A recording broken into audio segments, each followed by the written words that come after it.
Се прослави со песната Тина Татина, а сега со нејзиниот оперски сопран ги полни оперските сали во Ница и Париз.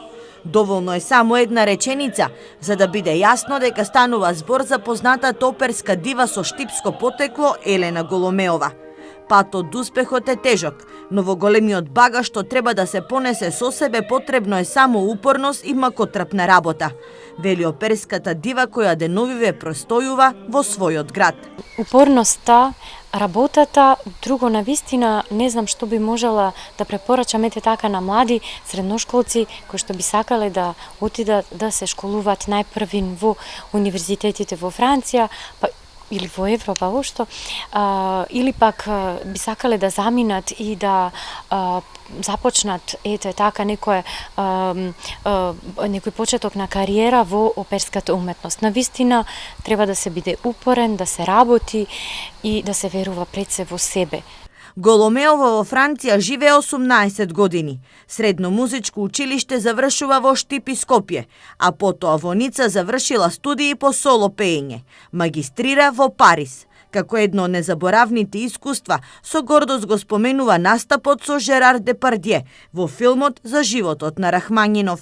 Работев со вака од мојата вела Руџеро Ремонди во Кози фан туте така прават сите од Моцарт.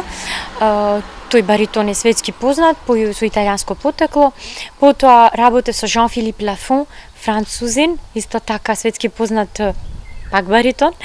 И од тие двајца научив премногу затоа што навистина ми помогна земајќи во предвид нивно искуство, имат околу 60 години и работев започнав уште пред 10 години, многу научив, потоа работев нормално со други француски уметници како што Роберто Алања, тој е тенор.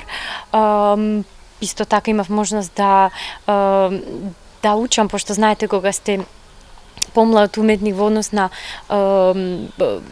рестот од останатото од продукцијата, се интересирате за све, прашувате, тие ви помагаат, имате желба за едноставно да све повеќе примате информација од сценско искуство, исто така општо од кариера.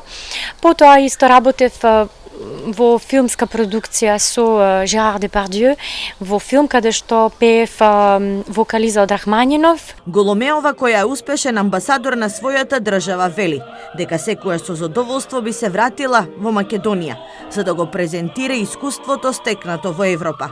Деновиве оперската дива со штипско потекло интензивно се подготвува за големиот гала концерт, што ќе се одржи кон крајот на овој месец.